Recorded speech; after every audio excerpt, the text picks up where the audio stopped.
코로나19 예방접종 드디어 4차까지 왔습니다. 4차 예방접종 꼭 필요할까요?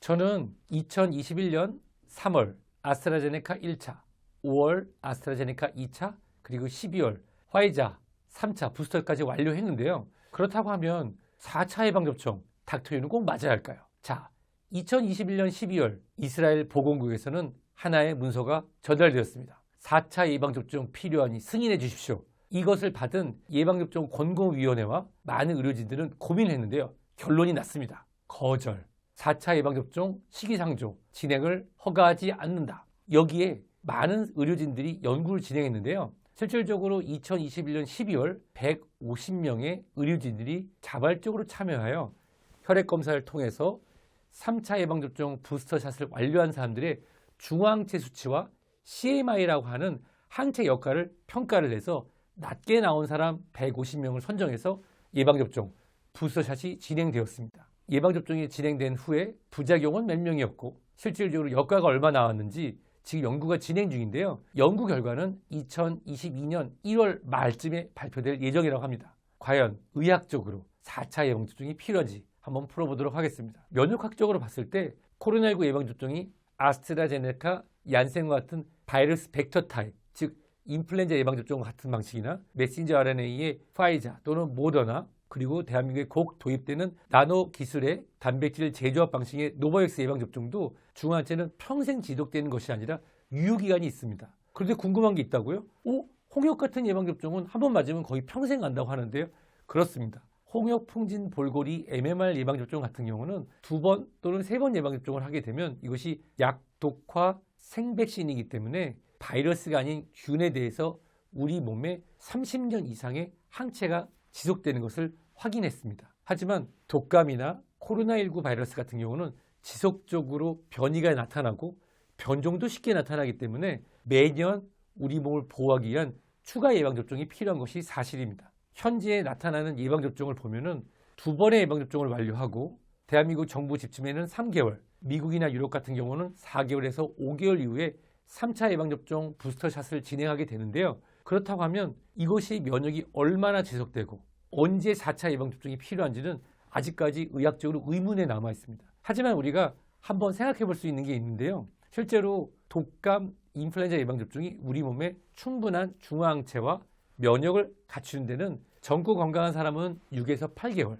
면역질환을 앓고 있거나 나이가 드신 분들은 4에서 6개월 정도 지속된다고 되어 있습니다. 그래서 우리가 매년 겨울이 오기 전 4에서 6주 전인 9월에서 10월에 독감 예방접종을 맞는 것입니다. 그렇다면 오미크론 변이종이 우세종이 되고 있는 대한민국의 경우에는 우선 3차 예방접종이 필요한 분들은 진행을 해야 됩니다. 저와 같은 의료진, 그리고 사회 기반에 일하시는 필수 인력, 그리고 고위험군 같은 경우는 3차 예방접종이 꼭 필요합니다. 그것은 이미 2차 예방접종 이후에 충분히 면역이 유지되지 않는 것이 의학적으로 밝혀져 있기 때문이죠. 그렇다고 하면 3차 예방접종 후에 이것은 과연 얼마나 지속될까요? 지금까지 연구를 보면은 전구 건강한 경우에는 6에서 8개월, 또 기저질환이 있거나 또는 만성질환인 경우에는 그보다 짧을 것으로 예측이 되는데요. 그렇다고 하면 4차 예방접종 필요하냐고요? 저는 이렇게 말씀드리고 싶어요. 적합한 예방접종이 개발되기 전에는 기존의 기술일 것으로 맞을 수밖에 없습니다. 하지만 모든 사람에게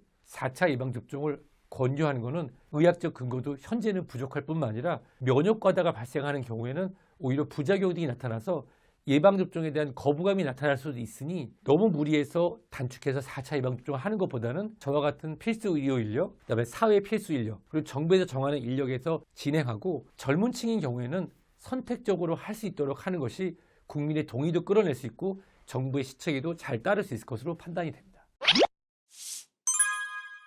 그러면 면역 과다가 뭐냐? 이웃나라 일본의 한 의료진은 더 강한 면역을 얻기 위해서 5명, 6명이 맞아야 되는 예방접종을 맞았다고 하는 그런 기사를 보신 분이 계실 겁니다. 실제로 그랬을 때 면역 효과가 올라가느냐? 절대로 아닙니다. 부작용은 개인의 차이 있겠지만 우리가 몸살이라든지 림프 부종이라든지 이런 부작용은 더 많이 나타날 가능성이 크고 대신 치명률이 올라가는 데 대해서는 여전히 의문점이 있습니다. 실제로 면역 과다를 설명드릴 때 최소 기간의 법칙이라는 게 있습니다. 우리가 자궁경부암 예방접종, 비형관형 예방접종을 3회 예방접종을 하게 되는데요. 1차 예방접종에서 2차 예방접종이 한두 달의 간격, 2차 예방접종에서 3차 예방접종이 3에서 5개월의 간격을 둬야지만 충분히 면역이 나타나는데요. 그 이유는 우리가 예방접종을 하고 나서 우리 몸에서 면역 반응이 충분히 일어나고 다음 단계 면역 반응을 위해서 다시 한번 맞아가지고 이것이 20년, 30년 이상 지속되게 합니다. 이것이 간격이 너무 짧아지면 우리 몸에서 면역이 충분히 형성이 되지 않았는데